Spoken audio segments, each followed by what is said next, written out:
bij het programma Gewest-Friesland. In dat programma lieten wij elke week zien een aantal reportages dat die bij Van het Gewest dat gewest uitgestuurd waren tussen 1964 en 2003, 2004. Een programma wat op de nationale televisie te zien was.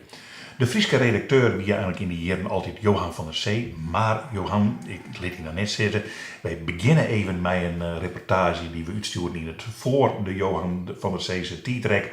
En het is een reportage uit 1966 over Liepen en Liepen, Sjoerd Span. Dit is de boerderij van de heer Span, een Friese boer uit Stiens.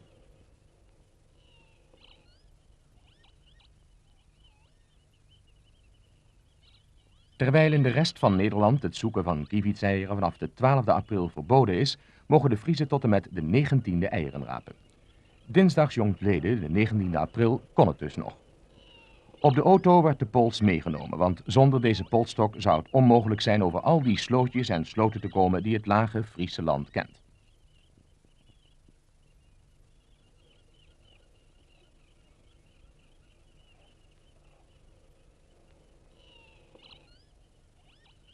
Over het algemeen gaat de eierzoeker alleen het veld in.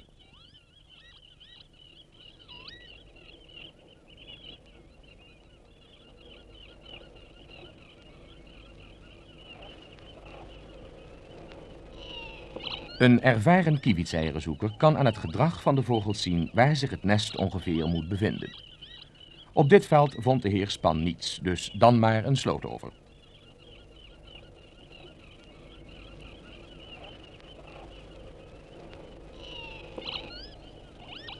Kijken is belangrijker dan lopen. Voor de kieviet geldt beide. Goed rondkijken naar eventuele belagers en dan voorzichtig van het nest weglopen om zo de zoeker, de vijand dus, van het nest weg te lokken. De kieviet heeft dit keer succes gehad. Het nest is niet gevonden.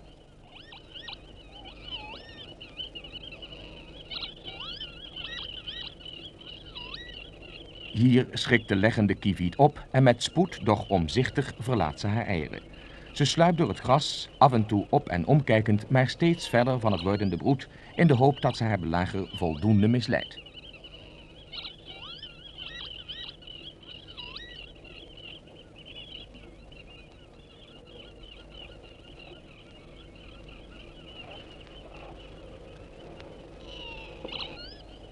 En dan de lucht in, weg van het nest.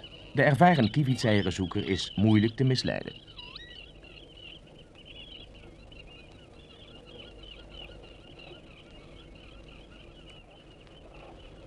Een nest met 2 eieren. Voorzichtig worden ze geraapt en naar oud gebruik in de pet gedaan. Wat is nu eigenlijk de zin van dit eierzoeken? Wij vroegen dit aan de heer Span, voorzitter van de 12.000 leden tellende Friese Bond van Vogelbeschermers. Meneer Span, wij treffen u vandaag op deze 19e april in het veld aan om kievitseieren te zoeken. Kunt u ons vertellen wat nu eigenlijk het motief is om deze eieren te gaan zoeken? Tja, wat is nu het motief voor de jager om in het veld te zijn? Wat is nu het motief van de hengelaar om uren bij de vaart te zitten, naar zijn kurkje te kijken? En wat is nou precies het motief van de eierzoeker? Ik geloof dat het toch wel zo is dat de eierzoeker dat hij probeert om de natuur iets te ontfutselen. En dat is ergens een oerinstinct van de mensen dat leeft van jaren her. En dat zit nog in deze mensen, dat zit nog in ons allemaal, de een meer, de ander minder. En het is juist de eierzoeker die dus probeert, hij is begaafd met reden, met verstand, om aan de instinctieve beschermingsdrang van de vogel, om daar de strijd mee aan te binden. Betekent het intensief kievitseieren zoeken geen gevaar voor de stand van de kievieten? Nou, in Friesland geloof ik niet het minst. Het is namelijk zo dat dankzij het eierzoeken wij over een keurkorps van mensen te beschikking krijgen die deskundig zijn op dit gebied. En het is juist deze deskundigheid die we nodig hebben voor de nazorg. Die nazorg die wordt bepaald door een aantal factoren. In de eerste plaats dus de deskundigheid van die mensen. In de tweede plaats de samenwerking met de agrarische beroepsbevolking. En in de derde plaats het enthousiasme van deze mensen. Om dat werk allemaal dus pro deo in hun vrije tijd te doen. Heeft men er geen bezwaar tegen het rijpe groen kievitseieren zoekt? Nou, als ik individueel alleen, als ik in het veld loop, dan heb ik het liefst zo rustig mogelijk, omdat dan de vogels bij de eieren zijn. Is het druk in het veld, dan valt het natuurlijk niet mee. Maar aan de andere kant is het zo dat als deze mensen die dus allemaal in het veld lopen, en ik kan me voorstellen dat een leek zegt, jongen, waar lopen er mensen in het veld? Maar de praktijk is zo dat deze mensen dus straks allemaal, voor een groot gedeelte tenminste, weer ingeschakeld kunnen worden in de nazorg, omdat juist bij deze mensen de liefde voor de natuur gekweekt wordt. Vanaf morgen is het dus verboden om kievietseieren te zoeken. Wat gaan nu de eierzoekers doen? Nou, dan gaan we beginnen met de zogenaamde nazorg. En die nazorg die bestaat in de eerste plaats uit het aanmerken van de nesten in die percelen die vroeg gemaaid moeten worden. Bijvoorbeeld voor de grasdrogerij of eventueel voor het inkuilen van grasland. En in de tweede plaats het plaatsen van de nestbeschermers voor land dat beweid wordt met vee.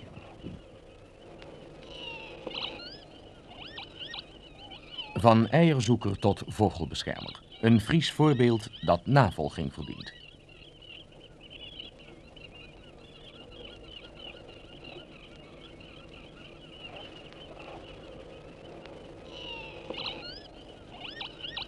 Ontzag weer deze reportage uit 1966. Ik zei het weer Faddy Tietrekker, Johan van Zee. Maar daar had hem wel eens jongen een schitterende reportage. Prachtig, Ja. prachtig film. Ja. En die jongens wij filmen bij het cinecentrum. En dat weer het grote filmbedrijf in Nederland. De speelfilms waren echt door de beste cameramessen van het cinecentrum draait. En die vonden dat geweldig om mij van gewest op gewest op paard, want dan hadden ze de tijd om mooie shots te maken. Want je kregen meer tijd als in de gewone reportages, zeg maar zeggen. Nou, zij filmen ik wel wat journaal. Nou, dan moesten ze heel veel dingen maken, dan moest het naar heel lustig en dan moest het ontwikkelen worden. En bij u zie je dat, ja, we een dag, vaak 2 dagen, soms 3 dagen, voor een onderwerp. Ja. En dan kost het mooi in het begin en dan kost het wel heel rustig doen. Ja, want dus dit moest natuurlijk wel heel rustig, want ze had echt een leer op het nest en die rent voort op een gegeven moment. Nou, dan had ze tien een hullijn oud zitten, want dat was geen teken. Nee, dat is, nee. Maar en een tien op wachten, dat zijn 4 weer natuurlijk. Ja. Dat letterlijk wel niet, hè? Dat we echt in de school zitten en wachten tot het goed gaat. Ja, Dus, mooi. ja. Mooi. Dan gaan we nou en dan zet ik Johan van der Zee weer even een beeld, want we gaan naar een jongetje Fjouwerensante, we hebben in december van jongetje Fjouwerensante gespeeld Nederland het wereldkampioenschap voetbal. En dan is de kwartfinale en dan mag Nederland zien naar Brazilië. Dat is een hele oranje gwarrensteam, want het kampioenschap is in Duitsland, we zitten al even mooi dichtbij. Had Friesland daar dan ik wat mee te krijgen? Ja, dit. Weer een kans van Koppel op de schieter. Ja, Abelens, daar is de bal in het doel tegengekomen, luisteraars. En na 8 minuten spelen leidt Nederland met 1-0. Dat eerste doelpunt, dat was van Koiko Paul en die zou een schot op doel geven. Dat zou naast gegaan zijn, dat kwam in mijn richting en toen heb ik hem ineens ingeschoten tussen de bek Juskowiak en Herkenraad in. Herkenraad kon hem nou wel achterna vallen, maar niet meer stoppen. Dat tweede doelpunt, dat was een voorzet van Rex. Daar sprong Appel, die sprong tegelijk met die keeper Herkenraad. Herkenraad sloeg de bal precies naar mij toe waar ik stond. En toen heb ik hem met mijn linkerbeen in de verste hoek geschoten. Hoekschop voor Nederland, de tweede naar rust, de 6e van de hele wedstrijd. Terwijl de Duitsers er 3 hebben genomen. Corner is genomen. De keeper is erbij, een schot, een kans. Goal! Waardoor Nederland met 2-0 voor staat. Het was natuurlijk voor onze trainer was het ook buitengewoon prachtig. Want nou ja, die man die is hier nog niet zo lang bij het Nederlands elftal en dat was natuurlijk bijzonder voor hem. We hebben hem ook in de uitzending vanmiddag, ik mag wel zeggen, in het beeld zien glunderen. Ja, natuurlijk. Bij het tweede doelpunt vooral, Ja. toen was het wat Ja, hij zeker. heeft na afloop heeft hij nog even geschreid ook nog. Maar Ja, dat kan ik me voorstellen. Kan ik me voorstellen, ja. Als er tijdens deze wereldkampioenschappen een wedstrijd West-Duitsland-Nederland zou komen en Nederland zou dat winnen, dan is het niet waarschijnlijk dat de huidige trainer gaat huilen. Voetballen, alweer. We willen in dit programma eens gaan kijken hoe het met een van de grote voetbalsterren van zo'n 15 jaar geleden gaat. Met Abel Lenstra. Meneer Lenstra, verwacht u een finale West-Duitsland-Nederland? Ik had dus voordat de wereldkampioenschappen begonnen, heb ik dus op kantoor ook een lijstje samengesteld van mensen die er zo'n beetje goed met voetbal op hoogte zijn. En de een die zegt dit en de ander dat. Ik voor mij had dus als finale gezegd West-Duitsland dus tegen Brazilië. Maar zoals het nu staat, en we zitten nou zo'n beetje met de tweede voorronde, nou vind ik dat Nederland ook wel recht heeft om in de finale te komen. En zoals het nu staat, hebben we ook de meeste kans om er te komen. Speelt u zelf nog? Ik speel dus zelf niet meer alleen met de oud-international, spelen we regelmatig wedstrijden. En ik speel nou zo nu en dan wat gastwedstrijden. Vindt u dat leuk? Dat is ontzettend leuk, ja. Dat mag ik wel graag doen. Abel Enstra is nu 53 jaar. Hij voetbalde 34 keer in het Nederlands elftal en speelde voor Heerenveen als amateur en in zijn laatste voetbaljaren als semi-prof voor Sportclub Enschede en Enschedese Boys. Hij woont nu in Staphorst en werkt in Zwolle op een kantoor.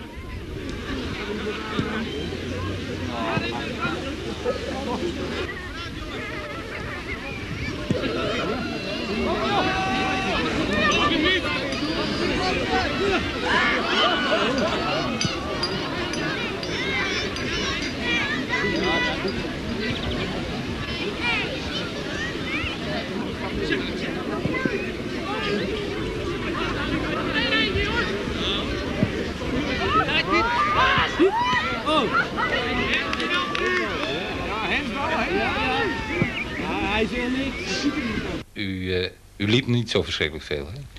Ik liep alleen dan wanneer ik dus zeker wist dat ik die bal kreeg. Maar als ik zie bijvoorbeeld, als ik dus zag vroeger dat die bal uitging, dan liep ik er niet heen en haal die bal een klein stukje achter die lijn weg. Van dat is verspilde energie, dat hoef je niet te doen. En die mensen die waren er vroeger bij, die zijn er nog bij. Ja. Maar dat moet je eigenlijk een beetje kunnen berekenen. Nou, die bal kan ik niet meer pakken, laat maar gaan. U moest het hebben van geniale invallen eigenlijk op... Ja, hoofdzakelijk op de medespelers vrij spelen. Dat was wel het sterke punt van mij. Een moment ineens denken van zo kan het. Ja, daar moet hij heen. En dan moet je het hele spel dus overzien kunnen. En dat kon ik dus wel behoorlijk.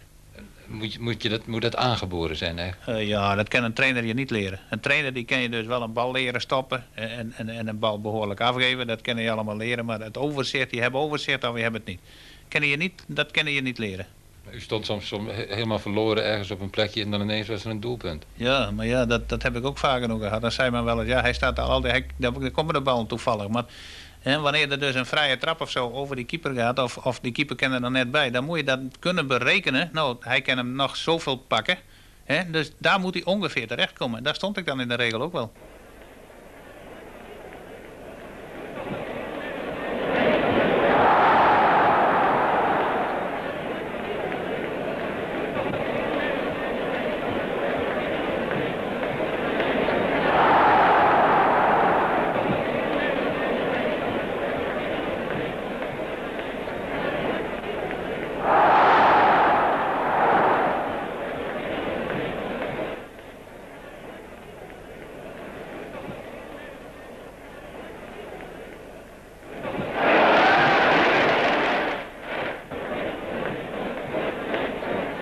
Het spelen in het Nederlands elftal, wat betekende dat?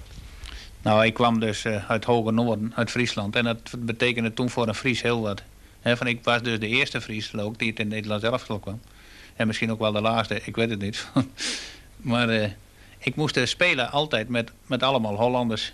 En dat viel in het begin wel wat tegen. U heeft eigenlijk een beetje pech gehad dat de oorlog ertussen kwam. Ja, 5 jaar oorlog hebben we niet gespeeld met Nederlands elftal. En in 40 bent u begonnen? Ik ben in 38 begonnen. Maar ook in het Nederlands elftal? Nederlands elftal. Ja, ik ben in 34 zo'n beetje met Heerenveen 1 begonnen. Toen was ik dus 14 jaar. Toen ben ik begonnen met Heerenveen 1. En met 16 jaar zat ik in het Noordelijk elftal. En in 18 jaar in het Nederlands elftal.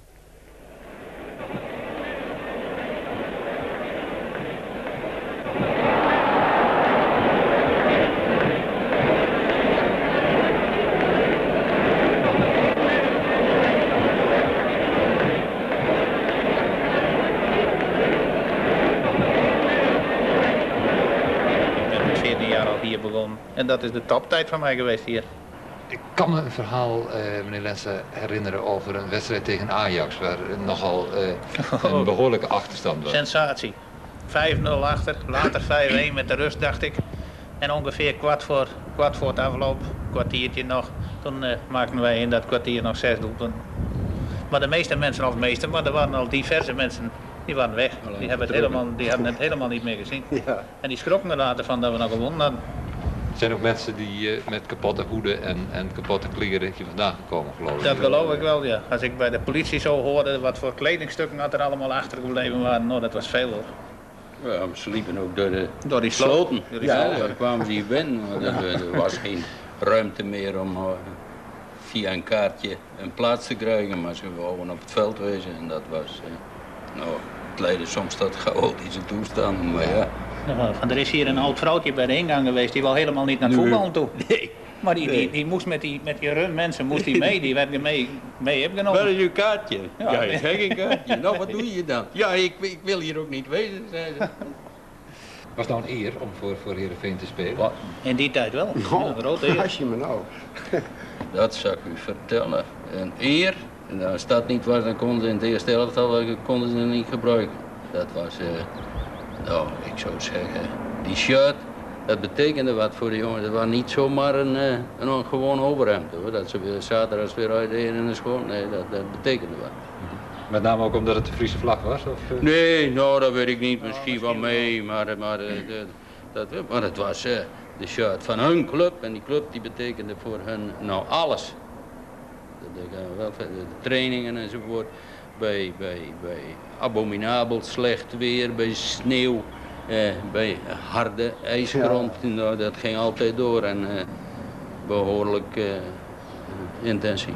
U heeft wel donderspeeches gehouden, geloof ik. Ja, wel eens.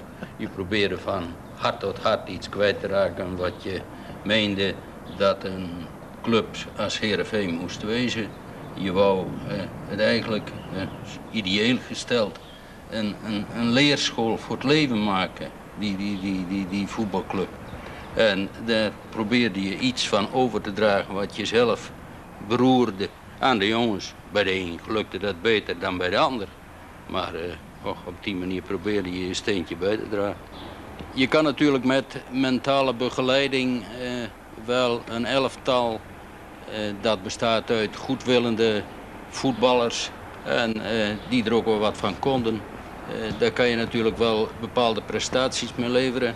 Maar daar bereik je nog niet mee dat je jaren achter elkaar kampioen wordt. Daar moet dan ook wel voor wezen iemand die een beetje meer kan dan de rest. En dat was Abel Enstra. Die stak wat voetbal kunnen betreft met kop en schouders uit boven de anderen. Ik geloof niet dat ik daar iets mee mis zeg. En het was voor ons erg gemakkelijk dat we er één zo'n speler bij hadden. Want het trok altijd één, of nou in ieder geval twee of drie spelers van de tegenpartij altijd enorm aan. En Abe was net een magneet. Als Abe de bal had, dan moest zo nodig de tegenpartij naar Abe toe. Wij kregen daardoor meer ruimte. En bovendien was dit ook een voordeel van het goede voetballen van Abe. Hij kon zelf de domste speler begrijpen. Ik bedoel, van ons dan. En dat was ook erg belangrijk. Het was niet alleen voetballen. Nee, ik heb dus veel meer sporten gedaan. Ik heb veel aan atletiek gedaan. Ik heb aan tennissen gedaan. Ik ben aan tafeltennissen heb ik nog gedaan. Ik ben aan de dammen geweest. Aan schaken ook een beetje, niet zoveel aan dammen. Dammen kom ik vrij behoorlijk. Nou, schaatsen, niet te vergeten. En overal in uitblinken eigenlijk? Ja, feitelijk wel. Ik heb dus wel in alle sporten goed mee kunnen doen. En waar dat nou van komt, dat weet ik niet. Je moet natuurlijk ook wel een beetje de mentaliteit hebben, te willen winnen waarschijnlijk. Misschien zit dat er wel bij, maar dat was bij mij nooit de hoofdzaak. Ik vond het leuk om te doen. De sport als zodanig, die trok mij dus. En dan vond ik het leuk om te doen. Maar dan probeerde ik dus van mijzelf uit wel het beste te maken wat er van te maken was. En op welke manier ging dat? Nou ja, studie. Ik maakte dus overal zo'n beetje studie van de tegenpartij met schaatsen. Dan wist ik precies de start, wanneer die wegging en wanneer die dat deed. En met dammen heb ik dus veel van die boekjes gelezen, van die topdammers van vroeger, van Wim Broek, van Piet Rosenberg. En zo, nou, daar heb ik dus veel van opgestoken. En dan probeerde ik dus dat in de praktijk te doen. Met voetballen ook? Heb ik ook veel studie maken? Of, Nou, nee, niet zoveel. Voetballen heb ik geen studie van gemaakt. Want dat is feitelijk het moment van alles. En dan moet je meteen beslissen alles. En dat hoef je met die andere sporten hoefde je dat niet. En dan kon je rustig de zaak overzien, zoals bij dames ook. Kon je rustig nadenken, hoef je dadelijk niet te zetten. Kan je wel uren over doen. Maar met voetbal moet je alles dadelijk op het moment dat je dus die bal krijgt, moet je weten dus weer waar die bal heen moet. Dus daar kan je geen studie van maken. Je kan alleen studie maken van een hele elftal. Hè? Wat de tegenpartij zo'n beetje voor manier heeft van spelen. De ene speelt zo en de ander zo. Dat zie je nou bij die wereldkampioenschappen ook weer. En het is allemaal verschillend. Spijt het u wel eens dat u er nu niet bij bent? Ik bedoel, niet zozeer bij deze wereldkampioenschappen, maar nu in de tijd dat er betaald wordt. Ja. Ja, natuurlijk wel. Het is je verdient er nou aan. Wij waren vroeger dus top amateurs. Helemaal amateurs, er gebeurde verder niks mee. En nu verdien je veel geld ermee. En dat had ik ook wel meemaken wild, jawel. Je hebt veel aanbiedingen gehad. Ja, ik heb dus wel aanbiedingen gehad, maar daar ben ik er niet op ingegaan. Dat is een verhaal allemaal dat is te lang om dat overal op uit te wijden. Ja, blanco checks en... Ja, dat mocht ik zelf invullen. Een reportage over Abel Enstra. Hoe koerst nou Abel Enstra? Die koer ik net. Nee? Ik ga hem één keer spelen zoen. In Ljout, dat kan het hier dan geen Cambuur. VV Leeuwen. Ja. En doe voelde er al heel gauw uit. En we gingen nu zo erop verheugen dat we Abel spelen zullen. Maar dat is dus net slagen. Ik ga hem doen bellen, want wij hadden die voetbalwedstrijden waren op woensdag uitgestuurd. En daar kregen wij een troostprijs, want uw stier was er verbroekt. 10 minuten op snij. En toen heb ik in de redactievergadering gezegd, het is misschien in deze type wel aardig om eens, hoe gaat het nu met Abel Enstra uit te sturen. Nou, iedereen vond dat, dus Abel Belly, nou kom maar langs. En hij bent in Staphorst.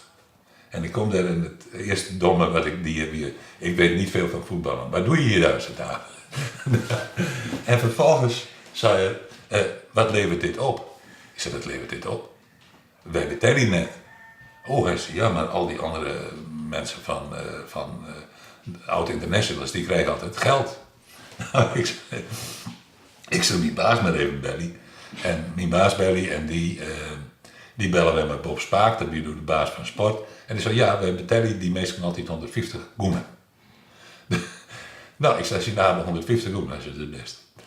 En toen hebben we bij hem thuis filmen, toen hebben we in Blaricum een wedstrijd van de oud-internationals filmen. Ja. En we gaan in Heerenveen op het Hendrik Suusman en Danny Jongman en zo. Ja. En toen wie het uitstuurde en hij werken doen nog bij bij Heineken. Heineken in Zwolle. En ik reed toen nog in die periode wel eens over Zwolle naar Hilversum. En daar kreeg een poetsje en daar zit 150 goen in. En toen ben ik naar een tagje en hij ging een heel zuurig bureautje, daar zit erachter. En ik gaf hem die envelop en zei, nou, hier is het geld. Hij maakte het iepen, shirt er even in en toen zei hij, het was een mooie reportage. Ja. Hij had je hem zei, lichtelijk eigenwijs over zijn eigen prestaties. Hè? Ja, hij vond dat het alleen wel goed kon. Ja, heel goed. En wie in voorwaarden, we mochten net over Cruijff praten. Oké, net geen vergelijking met je. Nee, en hij vond Cruijff eigenlijk net zo goed voetballer. Nee. En dat iedere keer zijn en dat ieder heel Amsterdam aan de telefoon hadden. Dat wordt net weer. Dus, dat ja, prachtig om te schijnen. Want je fjouwer recenter weer die reportage. Er liggen meer reportages van gewest tot gewest. En dat doen we in het programma Gewest Friesland, omdat er takkenweekend weer is.